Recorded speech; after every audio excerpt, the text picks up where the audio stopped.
This concept of multiple pathways is gaining momentum.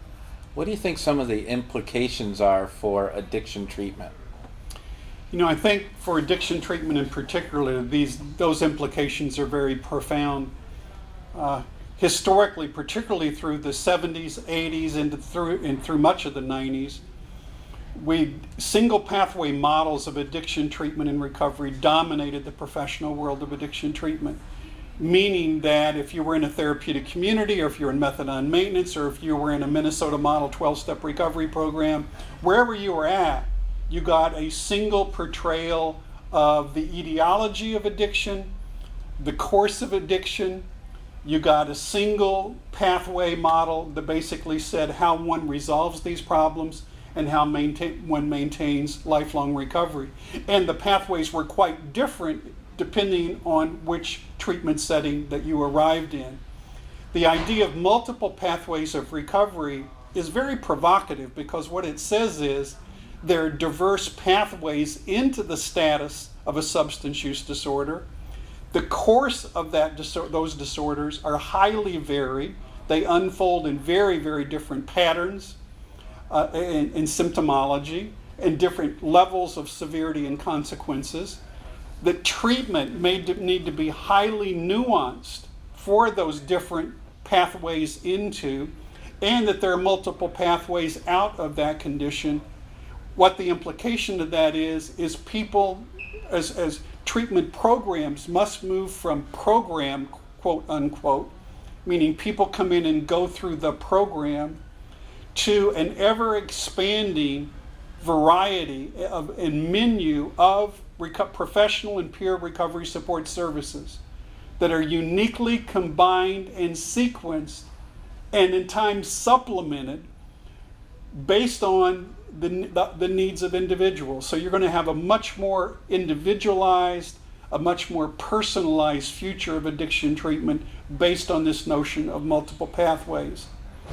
You're also going to have an increasing embrace of a philosophy of choice, which is very problematic historically within the addiction field, because we traditionally said things like your best thinking got you here and other such things, and your job is to shut up and basically do what you're told, and we will guide you through this process.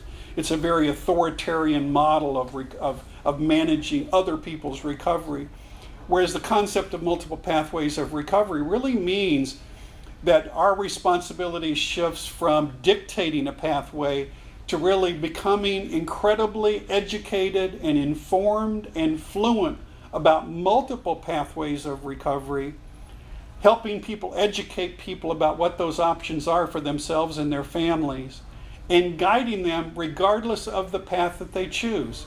It also means that if I'm a person in recovery working in this context, it means that I must become as fluent about alternative pathways of recovery as I am my own pathway of recovery, as opposed to programming everybody within the framework of my own personal experience.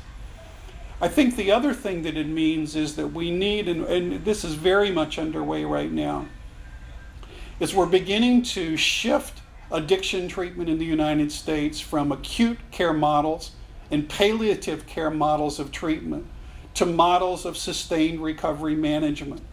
And with that comes the idea of both integrating indigenous healers and peer recovery supports within the framework of these, particularly for people from diverse cultures, and also recognizing that if in fact there are multiple pathways of recovery, that those pathways are supported by different resources in the community, then as a treatment program we have a responsibility to reach out and develop relationship with those resources.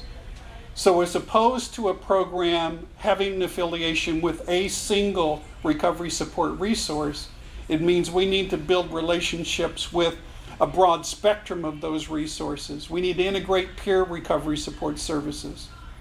We need to build relationships with the new recovery support institutions, the recovery community centers, the CCARs of the world, the collegiate recovery programs and recovery high schools and recovery ministries. It means that the addiction treatment programs and professionals position themselves in a community in terms of their relationships in a very different way than we have historically.